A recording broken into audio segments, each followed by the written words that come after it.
Hello everyone and welcome back to my channel. I am the former film student. Let's get started.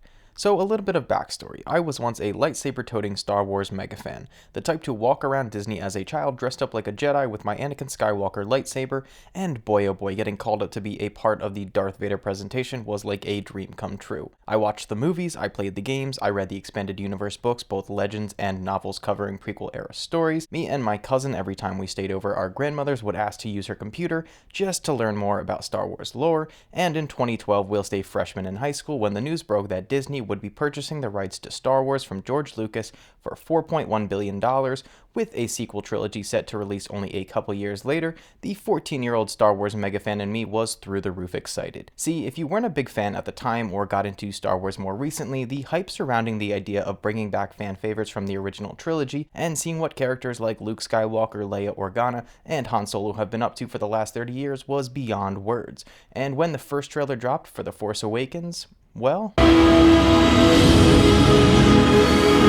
are stories about what happened. It's true.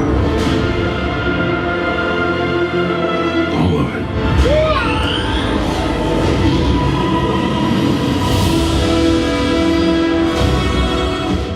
needless to say, myself and the internet collectively lost their minds. At this point, the sheer amount of hype for the new set of Star Wars films, especially The Force Awakens, was almost impossible to make good on. I mean, how do you successfully satisfy one of the most devout fan bases of all time, especially coming off the heels of the very divisive and often heavily criticized prequel trilogy? However, leading up to The Force Awakens premiere, it seemed that everything was moving in the right direction. They cast some up-and-coming stars in John Boyega and Oscar Isaac, as well as some new lesser-known stars like Daisy Ridley and Adam Driver. They hired a relatively safe and competent director in J.J. Abrams, who had made successful films in the past like Mission Impossible 3 and Super 8, and it seemed like Disney and Abrams were very set on veering away from all the issues people had with the prequels and returning back to what people loved about the original trilogy. Elements like returning back to the use of practical effects over CGI, a simpler, less political plot, and allowing the characters to behave like real people instead of robotic monks.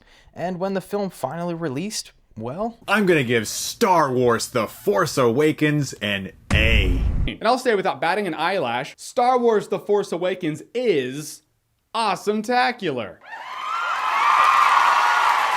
I'm going to give Star Wars Episode 7 a solid A. May the Force be with you. General audiences and critics seem to be in agreement that The Force Awakens was a solid return to form for Star Wars. It gave Star Wars fans something that they hadn't had in a long time: hope.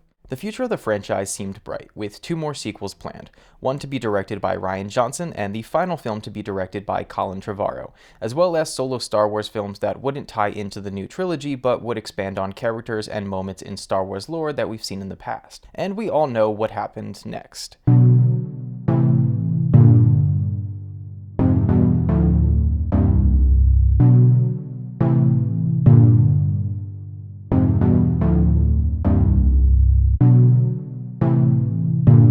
It's no surprise that 4 years after the release of Star Wars: The Rise of Skywalker, the 9th and final film in the quote-unquote Skywalker saga, that Star Wars is not as beloved as it used to be. We're seeing that with a lot of franchises lately as studios find new and innovative ways to dig up old franchises, dust them off, and use them for as much profit as possible. If I'm being honest, a lot of my love for the franchise has diminished to the point I don't even know if I'd call myself a fan anymore. Sure, A New Hope and Empire Strikes Back are 2 of my favorite films of all time, but the rest, well, it's a long story.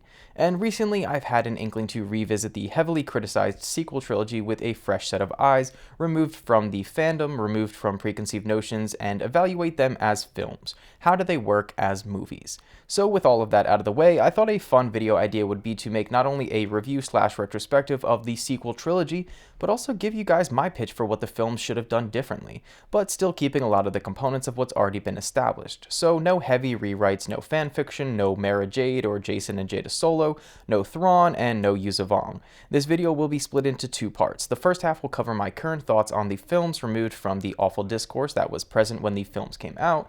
The second part will cover how I would have handled the story differently given the pieces that Disney laid out for us. Side note guys, around 95% of my viewers are not subscribed, so if you're enjoying this content, make sure to subscribe for more content like this.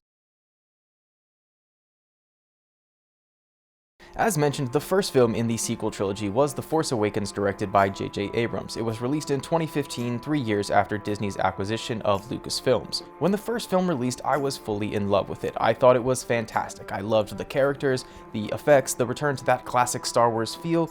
It was everything teenage me wanted. And there's sort of the problem. As I got older and upon subsequent rewatches, the flaws in the story and script became more and more apparent.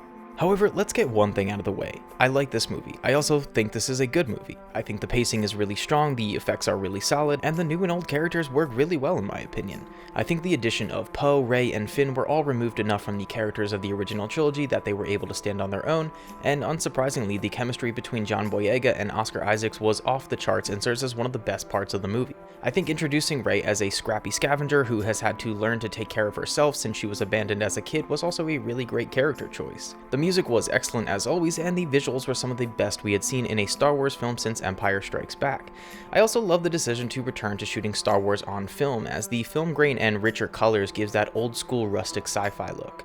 I also appreciated them returning to a more grounded style of fight choreography when it comes to lightsaber combat. Unlike the prequels, which often feel overly flashy and overly choreographed, here it genuinely feels like sword combat. But unlike the original trilogy, which was hindered by technology at the time, here they're able to make it look cinematic while also not looking too goofy. And best of all, I love Kylo Ren. I love his character, and maybe that's not the popular opinion, since people often criticize Kylo as being just a whiny brat, but here's the kicker. He is a brat, and I kinda love it. I think a lot of fans saw the trailer, saw the mask, and went in wanting another Darth Vader, which is kind of boring in my opinion. Kylo is just a much more layered character than Vader. He's the son of Han Solo and Leia Organa, the grandson of Anakin Skywalker, and was an apprentice under Luke. Kylo is for all intents and purposes a wannabe Vader, and I love it. An unbelievably powerful Force user who veers down the path of the dark side despite having a loving family. His life wasn't filled with tragedy or pain like Anakin's. There was no call to heroism like Luke, and he chooses to join the dark side and betray all of it. Yet he's still just a kid. Under that mask, he's a scared child with an insane amount of rage and power, and he doesn't know what to do with it all. So while the scenes of him throwing temper tantrums may come across a little silly, it's in line with what we know about his character. He is that rich spoiled brat who lashes out against his parents and authority, but in a Star Wars film with the Force and a lightsaber. I get why people aren't fond of his characters, but a dark side user feeling the pull to the light is an interesting arc we haven't really seen done in Star Wars before, and his interaction with Han Solo is both beautiful and horrifying all in one. And that's where the positives kind of stop, because this film has some pretty glaring flaws that I didn't even realize until this viewing. Let's get the obvious out of the way. The Force Awakens is sort of just a reskinned New Hope. Young person on desert planet gets a call to action when stumbling upon a droid that contains important information. Said young person meets an older wise mentor that gets killed in front of them, and the film ends with the good guys blowing up a giant machine that can destroy planets. Starting to sound familiar? I think when the Disney executives and Abrams sat down to develop this story, somewhere along the way they went a little too overboard on bringing things back to the original trilogy. However, being too similar to A New Hope isn't its only issue. One of the biggest takeaways of this recent viewing was that for the first and part of the second act, the film is extremely repetitive. I think the first 20 minutes or so are pretty great, excellent opening scene, followed by a great introduction to Rey's character, showcasing who she is without any dialogue, then followed by a great escape scene with Finn and Poe. However, there's 4 action scenes in the first hour. The first is Poe trying to escape Jakku from the First Order, then Poe and Finn escape the First Order ship, then Rey and Finn escape the First Order on Jakku, then Han, Chewie, Finn, and Rey escape space gangs. Notice a trend here, almost every major action sequence within a 60-minute time frame is the same type of action sequence. They just keep escaping. Even the next action scene has them trying to escape again, except this time the Resistance shows up just in time to save them. The action scenes themselves are more than fine, well shot, great music, and exhilarating set pieces, but it's just our characters continuously escaping for pretty much a full hour with little to no character development, which is something J.J. Abrams is sort of known for. He doesn't exactly key in on character emotion or development, opting to choose the flashy action sequence instead. I think if you cut one of those escape scenes and have the film reach Maz Kanata's palace sooner, the pacing becomes near flawless. Another issue is that the First Order now wields a Star Destroyer, a massive upgrade over the Death Star, now with the ability to destroy multiple planets at once, which is demonstrated and is intended to be emotional and sad. Yet this plot point doesn't really work because we have no connection to any of these planets or the inhabitants of them. You can't just show a scene of billions of people dying, played over sad music, and expect it to be emotionally resonant. This is even more problematic storytelling because we're not really told the state of the galaxy at this point. Not that I really want prequel level political dialogue, but it's really not that explained to us what's going on. It's briefly mentioned all these planets were allies to the Resistance, but it's never explored or given any depth, resulting in a complete swing and a whiff on having an emotionally impactful scene. Another common complaint is that Rey is a Mary Sue. For those unaware, a Mary Sue is a female character that is seemingly good at everything and never fails, which honestly is a stupid criticism for Star Wars. You're really going to complain about a character being too strong in a franchise where magical space wizards use powers and wield laser swords, where a farm boy with little to no force training is able to blow up the Death Star using said force? For Christ's sakes, by prequel logic, Anakin was born from force manipulation by Palpatine, making him super powerful. But yeah, let's just complain about the scavenger girl being good at the force. However, I'm fine with most of what Rey does in the film except for one particular scene. The scene where she uses the force to mind control the stormtrooper.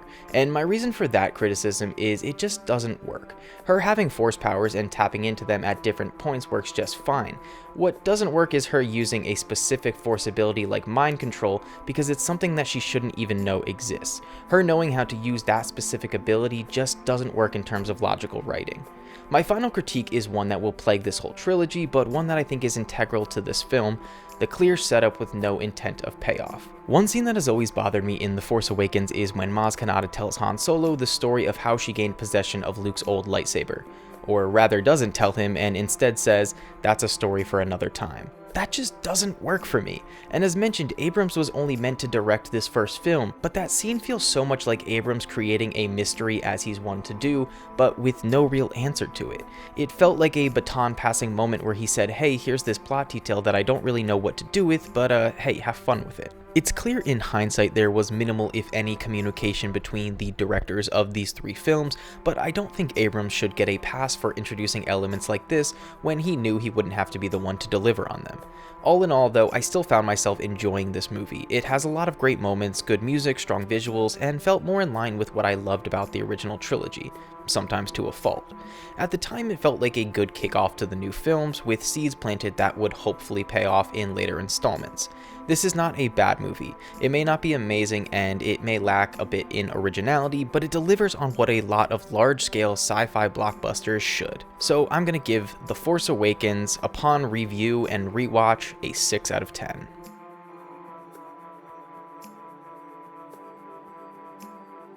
Oh boy. Quite possibly the least fun Star Wars movie to discuss. Released in 2017 and directed by Rian Johnson, who had directed previous films like Brick and Looper, as well as helming the best episode of Breaking Bad in my opinion, this to this day may be the most divisive Star Wars film ever released. It was an absolute smash hit with critics who applauded its visuals and attention to character, while audience members and Star Wars fans were extremely unpleased with how it treated fan favorite characters and its attempts to quote-unquote subvert expectations. Now, I will go on record here and say, I like this movie, and don't come at me with pitchforks and torches, it's just my opinion. But I think it's the best of the sequel trilogy. No, I don't think it's the best Star Wars film ever made like some people, but I also don't think it's one of the worst, and honestly, I'd still rather watch this than any prequel film. Despite the extreme reactions that seem to be evoked from this film, I think what I've come to accept about my thoughts on this movie is that I land somewhere in the middle of what critics and audiences think, as well as realizing that a lot of the criticisms people have of this film are ones I just don't agree with. So to start, let's just cover the elements everyone, even its detractors, seem to agree on as being good. The visuals are easily the best in Star Wars in my opinion, yes, even better than Rogue One. Rian Johnson crafted an absolutely beautiful film here with gorgeous wide shots and great framing choices. Not even just how well the film is shot, but also the choices in location were fantastic. The final battle scene on the salt planet of Crate was stunning, and there's just so many shots in this movie that could be used as the screensaver for your computer. The music. This doesn't really need to be said. Every Star Wars film has great music. Moving on. The performances.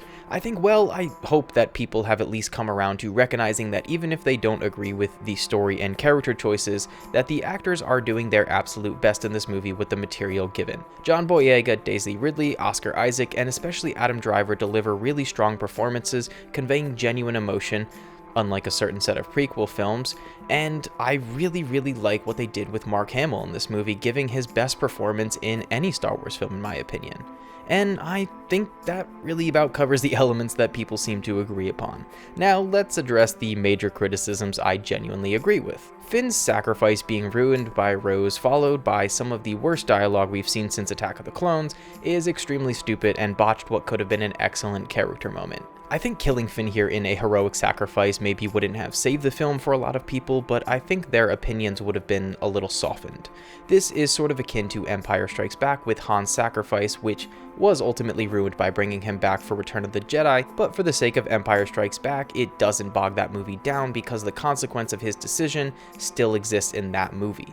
In The Last Jedi, he doesn't even get a chance to sacrifice himself because Rose just rams her ship into his, which honestly should have killed them both to begin with. Combined with the cringy dialogue that follows, it's just a missed opportunity and bad storytelling. The next is the execution of Rose's character as a whole. Let me preface this by saying I don't blame Kelly Marie Tran at all. It's not her fault the character was poorly written. I just think her introduction is kind of botched and she acts sort of fangirlish for too much of this movie. They don't give her enough strong dialogue or character development to make her compelling other than her sister dying at the start of the movie, but stay tuned for part 2 because I have ideas of how to fix her character. The final major criticism that holds a lot of validity in my opinion is the handling of Lieutenant Holdo's unwillingness to divulge her plans to the crew. A lot of the plot in this movie revolves around Lieutenant Holdo, who steps in for an incapacitated Leia, refusing to tell Poe and the rest of the crew what their plan is to escape the First Order, which isn't revealed until the last act of the movie where Lieutenant Holdo, after everyone escapes on escape pods, aims the ship at the Star Destroyer and hyperspeeds right through it, sacrificing herself. That's a fine plan. Cool, I'm fine with it. But why not tell your crew that? What good is it to keep them in the dark about the plan? Again, though, I have an easy fix for this in my pitch, so keep watching. Now, let's get into the criticisms I do not agree with. The first is the entire Kanto Bite scene, which honestly, to this day, I cannot figure out what people hate about this scene. It's simply a fun action sequence that serves to also amplify the themes and messages of the film. Yet everyone who hates The Last Jedi seems to dislike this scene so much, and the most common critique I hear of it is that the entire mission to Kanto Bite was pointless and meant nothing. Okay, but how does that make it bad writing? Sending our characters on a mission to retrieve something/someone and being unsuccessful in the end doesn't auto make it a bad sequence or bad writing. Plenty of times in films, characters have failed to accomplish something and it still works. Hell, in Empire Strikes Back, Luke abandons training to go and save Han, Leia, and Chewie, but ultimately fails. He loses to Vader, he gets his hand chopped off, and they lose Han. Does that mean the entire climax of Empire is pointless because Luke's mission was a failure? Look, I get if you don't like The Last Jedi, but I just don't see much wrong with the Kanto Bite sequence. It's a cool, unique planet that serves as a nice set piece for an action sequence, and I enjoy how they touch upon the themes of war profiteering and how beauty can hide monsters. I don't know, it just works for me. Another issue people have is that the film kills off Supreme Leader Snoke, and well, I really like this too. Not because it subverts expectations, but because it allows for the story to go in a direction we haven't really seen before. Sure, we saw Vader kill Palpatine at the end of Return of the Jedi, but it's at the end of the trilogy. So to have Kylo kill Snoke in the middle portion of this new trilogy opens up a wave of story possibilities in the following film. Sure, it got ruined, which we'll talk about later, but at the time of this film being released, I was all for it. The next and most prominent critique, the one that's the most common with Star Wars fans, is how they handled Luke's character. I can already feel the heat of the torches getting closer. Look, if you're a mega Star Wars fan and you feel like they ruined the character of Luke Skywalker, who am I to tell you differently? We all go into these movies wanting different things, and we're bound to disagree. So if what they did to Luke is really what ruins the film for you, then I completely understand. I just don't particularly agree. I think what I wanted from Luke and what a lot of other people wanted is vastly different. It seems that most fans wanted Luke to be the great Jedi Master we saw in Return of the Jedi, to take Rey under his wing and be the same exact guy he was 30 years ago. But in my opinion, similar with fans wanting Kylo to just be another Vader, I think it's just too easy and boring. The easy thing to do is just give everyone the same Luke but 30 years older. Instead, what Johnson gave us with Luke is a much more compelling and interesting character with a genuine character arc, which I love. A lot of people saw the backstory between Luke and Kylo as a betrayal of the character. How could the same guy who saw good in Darth Vader even think about killing his nephew? But let me reframe it from Luke's perspective and try to persuade you. You spend the first 19 years of your life on a desert planet. You're a nobody. You just have your aunt and uncle, and you're farming. Then you come across droids and meet an old Jedi Master who tells you your father was also a Jedi and he was murdered by Darth Vader. Your Jedi Master then gets killed, you confront Darth Vader, he tells you your master lied and that he's your father right after cutting your hand off. You go back, you train, you face down your father again, this time in the throne room. You defeat Vader but refuse to give in to hatred. The Emperor is about to kill you, but Vader intervenes and saves your life, killing Palpatine and sacrificing himself. Now you walk out of the throne room as the Death Star is imploding. 3 of the most powerful people in the galaxy walked into that room, 2 came out and only 1 survived. In the eyes of the galaxy, you defeated the Emperor and Darth Vader. You're already famous for blowing up the Death Star years earlier. The entire galaxy and all of the people in it hear stories of the mighty Luke Skywalker, savior of the galaxy. You feel this immense burden to restart the Jedi and maintain peace in the galaxy, and then you're handed responsibility of your nephew, but you sense great darkness in him, fueled by that Skywalker blood. Then you see what he'll become, the horror he will unleash upon people. You're not just some rebel fighter trying to redeem his father anymore because you sensed good in his heart. Now you're Luke Skywalker, savior of the galaxy, grandmaster of the new Jedi Order, and you have an unbearable weight of responsibility to maintain order and keep everyone safe. And for a brief second, you think that you should stop it, but you stop yourself. But it's too late. Your nephew sees you there and reacts. Shame and guilt plaguing you, so you seek answers in the most secluded place in the galaxy, hiding from the galaxy you failed to protect. Now, his character in The Last Jedi makes a lot more sense. That's at least why his character in The Last Jedi works for me. And in reality, I wish they had spent more time on this aspect of his character. Still though, it works for me, and I also love how it sort of implements themes of never meet your hero for Rey, as she had always looked up to Luke, referring to him as a legend, until he reveals being a legend was ultimately his downfall. Again, I get the issues people have with Luke in this movie, but in my opinion, his arc in this film, rediscovering hope, rediscovering what it means to be a Jedi, is far more interesting than just being the mentor character, which we had already seen done with Obi-Wan and Yoda. And that's another thing I appreciate about The Last Jedi that's sort of absent in The Force Awakens. Whereas The Force Awakens is a more action-oriented space adventure moving from action set piece to action set piece, The Last Jedi is a slower, more methodical, character-focused film driven by the interactions the characters have with each other. In fact, not just Rey, but all the characters in this film have solid arcs. Poe has to learn to not be such an arrogant, trigger-happy soldier and learn to think before he acts. Finn learns to stop running and being selfish and to fight for something. Instead of bouncing from action scene to action scene, Johnson attempts to develop the characters and still includes some genuinely fantastic sci-fi action, including the Rey Kylo versus Red Guard fight scene, which I get if you slow down looks a little overly choreographed, but I don't know, it's still pretty cool even if it's a little illogical. I think the Force connection between Rey and Kylo is great. Luke Force projecting himself across the galaxy was, in my opinion, an amazing display of power without being too cartoonish. I like the set pieces, the action, the music. I love the scene of Rey going down into the dark cave. I love Rey's pull to the dark side and Luke seeing a lot of Kylo in her and it scaring him. And I love the final shot showing that anyone, even a random nobody kid on a strange planet who's a slave, is connected to the Force, which further amplifies Rey's character, who finds out her parents were nobodies who sold her for drinking money, a character choice that I absolutely love. In a series full of chosen ones and strong bloodlines, a nobody being the hero is kind of amazing. In general, I think that despite its flaws in certain story decisions, this is the best looking Star Wars film, as well as having some of the most layered character writing. I get a lot of fans being disappointed by how certain characters were treated and how new characters were handled, but I guess I've just come to terms with the fact that I don't share a lot of those same gripes with The Last Jedi as others do. I think it's a well put together film with great pacing, strong action, and strong VFX, and some of the most interesting themes that Star Wars has delved into. It seems like Johnson was really just trying to push Star Wars past nostalgia and propel the story into new territory. So, with that aside, I'm going to give this film a 7 out of 10. The Rise of Skywalker. Oh boy, this is the one I was least excited to return to. Believe it or not, I haven't seen this film since 2019 when it was released in theaters. It was the one and only time in my life that I walked out of a Star Wars film genuinely pissed off and angry. However, I wanted to give Rise of Skywalker a fair shake this time, remove my bias and previous opinion to go in with fresh eyes and see if it was as bad as I remember. And yeah, I still can't stand this movie.